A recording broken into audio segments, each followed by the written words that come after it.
Moi, je suis Nguiadem Waingar, actuellement consultant en diagraphie pétrolière sur Schlumberger, Gabon et Congo.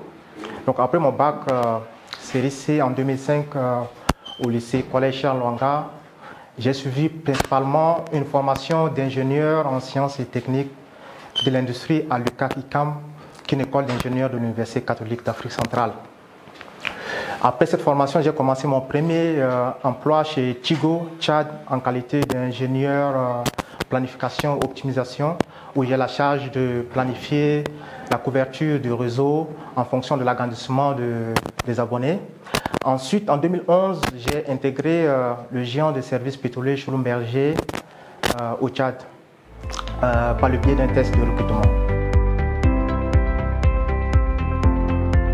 Donc les ingénieurs dans les services compagnies leur rôle c'est de mettre en œuvre des technologies et des services d'ingénierie pour permettre aux producteurs comme les Exxon, les Total et les CNPC à quantifier les réserves de pétrole disponibles et aussi à forer et à mettre en œuvre en production les puits de pétrole et de gaz tout en respectant les normes en vigueur et tout en respectant aussi le délai et le budget. L'ingénieur est un acteur de développement économique. En Afrique, pour exploiter le potentiel de l'Afrique, il y a un besoin réel d'avoir des ingénieurs compétents et opérationnels. Et malheureusement, le continent dispose d'un nombre insuffisant d'ingénieurs. Et pour moi, cela est dû peut-être à la non-valorisation du métier d'ingénieur, ou bien peut-être aussi au manque de promotion des filières scientifiques dans les lycées, ou encore au manque d'écoles d'ingénieurs.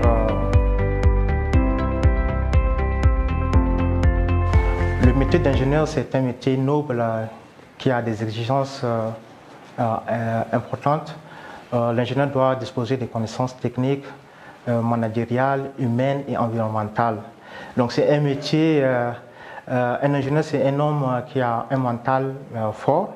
Pour intégrer une entreprise de services pétroliers, l'ingénieur doit avoir beaucoup plus une capacité solide en sciences et en technique. Là, je vais m'adresser beaucoup plus aux étudiants, aux élèves qui ont le bac C, 2, EF. Ces élèves qui ont ce bac, qui ont une certaine base en mathématiques et physique, peuvent facilement devenir ingénieurs. Ils doivent avoir une capacité d'analyse et de résolution de problèmes, ça c'est un. Et de deux, ils doivent aussi parler l'anglais et ils doivent aussi être en mesure de travailler dans un milieu complexe et stressant. Pour moi, un entrepreneur a plus de responsabilités et d'obligations qu'un salarié. Et vu mes expériences dans l'entrepreneuriat, parce que je suis aussi cofondateur d'un cabinet d'ingénierie et je suis aussi promoteur d'une ferme agricole, je pense qu'il serait nettement mieux d'avoir une certaine expérience en entreprise, ne serait-ce qu'1 an ou 2 ans avant de se lancer dans l'entrepreneuriat. Ça permettrait d'avoir une certaine base solide, ça permettrait d'avoir une certaine ouverture d'esprit afin de pouvoir mettre sur place une entreprise pérenne et qui est compétitive.